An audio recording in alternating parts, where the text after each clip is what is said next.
Good morning বন্ধুরা, কেমন আছো সবাই? আশা করি সকলে ভালো আছো, সুস্থ আছো, আর আমিও খুব ভালো আছি।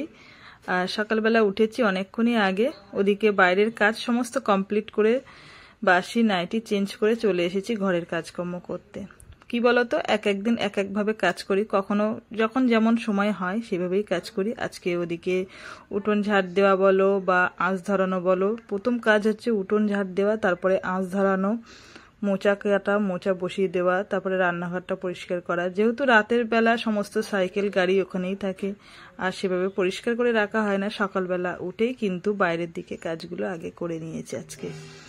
তারপরে বিছানাটা গুছিয়ে ভাবছি চলে যাব রান্নার দিকে, যেহেতু সকাল সকাল রান্নাটা না করলে ওদিকে আবার বেলার দিকে ব্যবসার কাজের দিকে চলে যাওয়া হয়, তো সেই কারণে রান্নাটা একটু লেট হয়ে যায় বলে চেষ্টা করি যে কোনো একরকম তরকারি আগে থাকতে করে নেওয়ার, না তো পরে আর রান্নাঘরে ঢুকতে পারি না, সময় হয়ে ওঠে না আর কি।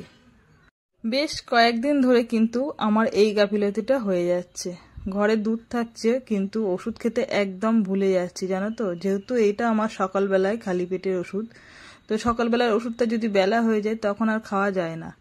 তো চেষ্টা করছি আজকে তাড়াতাড়ি খেয়ে নেওয়ার, কেননা ঘরের দিকে কাজ করছি, তো অন্যদিন বাইরের দিকে কাজ করি, বাইরের দিকে কাজে ব্যস্ত থাকলে তখন আর ঘরের কথা মনে থাকে না। আর বিশেষ করে এই ওষুধটা কিন্তু প্রায় আমার ভুল হয়ে যায়। যাই হোক, ওষুধটাও কিন্তু আমার খাওয়ার প্রয়োজন আছে। বিছানা গোছাচ্ছি আর মনে মনে ভাবছি আগে ওষুধটা কিন্তু খেয়ে নেব, তারপরে বাদবাকি কাজ করব। কি বলতো, সকালবেলা উঠে এতটা পরিমাণে তাড়াহুড়ো কাজ বেঁধে যায়, মানে নিজের খাওয়ার তো খেয়ালই থাকে না, সবাইকে করতে করতে নিজের কথা ভুলেই যায়। তোমাদের দাদা বাজারে যায়, ওকে একটু জল বিস্কুট দেই, পড়ি সকাল সকাল পড়তে যায়, কখনো খেয়ে যায় আবার কখনো খেয়ে যায় না। ওর সকালবেলা খাওয়াটা অত অভ্যাস নেই, ও একেবারে বেলায় খেয়ে নেয়, ভাত খেয়ে একবার স্কুলে চলে যায়। তো যাই হোক, সেদিকেও আমার একটু টান থাকে, যেহেতু আমার রান্নাটা বসাতে হয়, সমস্ত দিকে বাসি কাজ সেরে ওদিকে আবার দোকানের কাজগুলো করতে হয়, তো সেই কারণে তাড়াহুড়োর মধ্যে নিজের খেয়াল আর রাখাই হয় না। যাই হোক এই একটা মাস কিন্তু নিজেকে ব্যস্তর মধ্যে রেখেও কিন্তু বেশ ভালোই আছি। কেন জানো তো, সকাল সকাল সমস্ত কাজকর্ম হয়ে যাচ্ছে। যে রান্নাটা আমার বেলা 1টা-1:30 বেজে যেত, সেই রান্না কিন্তু আমার 10:30-11টার মধ্যে রান্না পুরো কমপ্লিট হয়ে যাচ্ছে। যেহেতু বাবা চলে যাচ্ছে সকাল সকাল দোকানে, তো সেই কারণে আমার রান্নাটাও তাড়াতাড়ি হয়ে যাচ্ছে। দেখো, এদিকে আমার ঘরবাড়ি ঝাটপাট দেওয়া হয়ে গেল তোমাদের সঙ্গে গল্প করতে করতে, আর এদিকে আমার এই যে গাছ, এই গাছগুলোর প্রতি আমার ভীষণ মায়া, জানো না। আমি নিজে না খেলেও এদেরকে আগে আমি সেবা যত্ন করি, আগে জল দিই, ছাওয়ায় রাখি, যেহেতু ওই বাংকারটায় রোদ্দুর আসে, রোদ্দুর লাগলে না গাছগুলো একটু নেতিয়ে মতন পড়ে।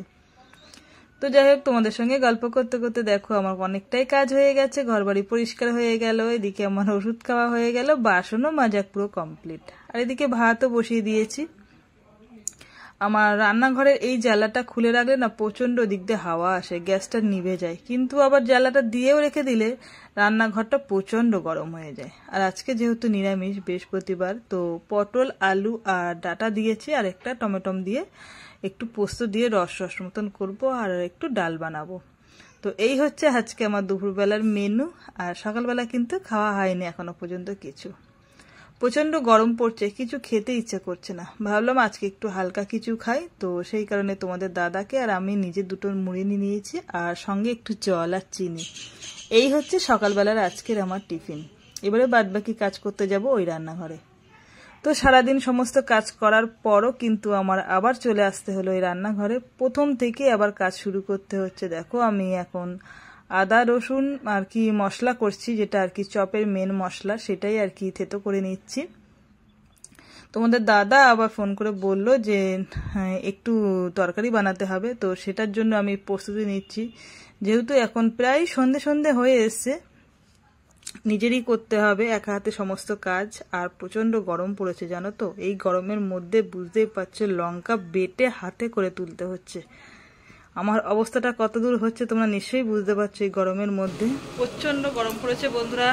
আজকে সারা দিনটাও কিন্তু রান্নাঘরে কেটে গেল আমার, সেই সকালবেলা ঢুকেছি আর এখনো পর্যন্ত রয়েছি, আবার নতুন করে শুরু করতে হচ্ছে। ওই দেখো, গ্যাস ধরিয়েছি, ধরিয়ে বসিয়ে আলু সিদ্ধ করে আবার নতুন করে চপের তরকারি বানাচ্ছি। যেহেতু আজকে ছোট্ট একটা তোমাদের দাদার অর্ডার এসেছিল, তো সেই কারণে মালটা শর্ট করেছিল, তো নতুন করে আবার আজকে শুরু করলাম। আবার এদিকে দেখো পেঁয়াজ কাটছি বসে, এই যে এটা হচ্ছে কালকের জন্য। আর পড়ি এখন পাপার দোকান থেকে বাড়ি আসলো, ওই যে এসে বসলো, মানে কি বলবো, ওরও কিন্তু মানে আজকে শেষ তো পরীক্ষা, আজকে পরীক্ষা শেষ মানে আজকের থেকে ওরও খাটনি কিন্তু শেষ হবে না, ওরও খাটনি পড়বে প্রচণ্ড।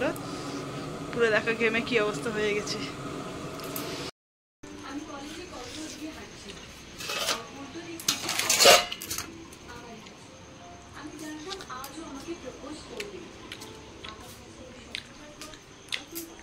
পুরো স্নান করে নিয়েছি একদম সন্ধ্যেবেলা, কেননা রান্নাঘরে কাজ করছিলাম, পুরো গা হাত পা জ্বালা দিচ্ছিল, তো সেই কারণে স্নান করে এখন দেখো রান্নাঘরে এসেছি। পুরো এখান থেকে শুরু করে এই পর্যন্ত পুরো পাতানো গোছাবো। ভাবছি তার আগে একটু রেস্ট নিয়ে নিই, বসে পেঁয়াজ আর লঙ্কা ছাড়াবো পাকাটা ছেড়ে, তারপরে এগুলো গোছাবো, ঠিক আছে।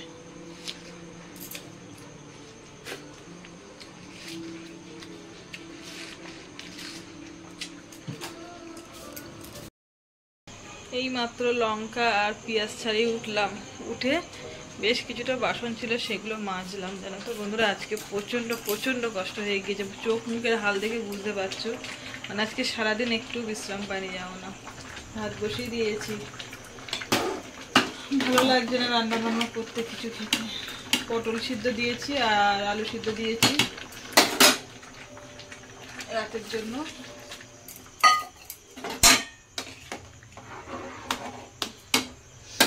বাসন ছিল কটা, বাসনও মেজে নিয়েছি, এই যে দুপুরের বাসন। আর ভালো লাগছে না, কোনো রকমে দুটো খাওয়া দাওয়া করে শুতে পারলে বাজি, মানে বাজি বলতে কি বলবো, আবার সকালে শুরু হয়ে যাচ্ছে একই সেম কেস। বেশ কিছুটা জামা কাপড় ছিল, পরীকে বললাম ভাঁজ করতে, ভাঁজ করলো। এবার ঘর বাড়িগুলো একটু পরিষ্কার করা বলতে ঝাড় দেবো, ঠিক আছে, দিয়ে ভাত তো উপরে দিয়ে দেবো। দিয়ে আর আজকে ভিডিওটা বন্ধুরা এখানেই শেষ করছি, আর হচ্ছে না আমার দিয়ে, মানে সারা দিন কি বলবো। আজকে মাথা ঘষেছি, তার মধ্যে মাথার মধ্যে অস্বস্তি করেছে। তোমরা তো জানো যে যতবার যখনই আমি মাথা ঘষি না কেন মাথার মধ্যে একটা প্রবলেম হয়। তো যাই হোক বন্ধুরা, আজকে ভিডিওটা এখানে শেষ করছি, কালকে নতুন করে আবার ব্লগে আসবো। সকলে ভালো থেকো, সুস্থ থেকো। আজকের মতন সবাইকে গুড নাইট, টাটা।